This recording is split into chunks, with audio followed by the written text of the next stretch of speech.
I'm just so proud to be here. Ooh, I love being with all you folks today and you good-looking fellers. Lawsy, I sure do love to look at you. It don't do me a bit of good, but I'm going to look at you anyhow.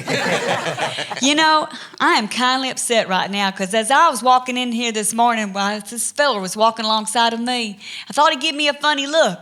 So I said, "Pardon me, feller, but did you give me a funny look?"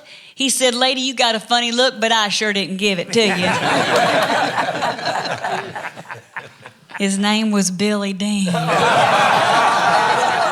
I've been looking at him all morning.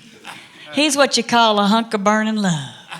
Yes. And honey, darling, I know why you said that to me, because I had to get up extra early this morning. I come in on the train from Grinder Switch with my Uncle Nabob. He's a running around here somewhere, and I'm going to tell y'all about my Uncle Nabob. He's a sight for sore eyes. He's been known to take a nip or two of that hard stuff. He claims it steadies his nerves. Of course, a lot of times he gets so steady he don't move at all. And that makes his wife, my Aunt Ambrosia, it makes her so mad, so she decided one evening she was going to play a joke on him. She went down to the corner market store. She bought her one of them masks, you know, like the kids wear at Halloween. Well, she put that mask on, she hid outside in the bushes, and it was really late, about 8:30 or so. And here comes Uncle Nabob. He's all staggering up the sidewalk. Aunt Ambrosia, she jumps out from the bushes. She says, "Boo, I'm the devil." He said, "Well, shake hands with your kinfolk because I done married your sister." Are y'all laughing back there? You better start laughing now because it don't get no better than this. This is it.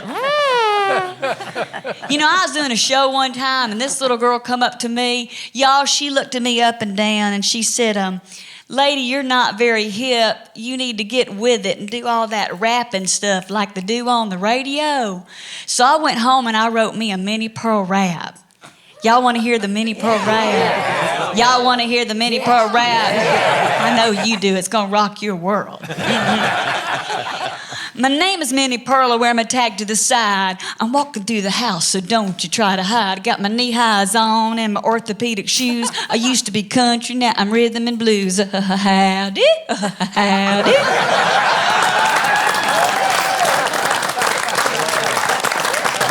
Good night, Irene.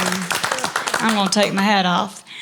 As Jeannie told you, my name is Cindy Moore, and for the past 30 years, I have been portraying this beloved character, Minnie Pearl, all across the country. I'm going to just tell you right now, I'm nervous because all of y'all are my idols, every cotton-picking one of you. I moved up to Nashville from Atlanta, Georgia in 1979 to sing and dance in the country show out at the Opry theme park. And for some reason, the director asked me to not only sing and dance, he wanted me to impersonate the role of Minnie Pearl. And being a youngster back then, I didn't know anything about her. So I went out and I researched and I studied her. And as I did, I grew to love and respect the character. One day while I was performing, I ran out onto the stage. I looked into the audience and there sat the real Minnie Pearl. Whoa. You can imagine my knees were knocking. But y'all, she was so great to me. She took me out of that show and into her house, her museum, where she worked with me and she trained me. And I even had the honor of doing a lot of shows with her. She was the most gracious lady I have ever met. And oh my goodness, she did so much for country music and for the community of Nashville as well. But I'm going to tell you something. When I moved up to Nashville at the ripe old age of 19 years old, I had no aspirations whatsoever to be standing before anybody dressed like this. Because you see, I came up here to be a big-time country western singer.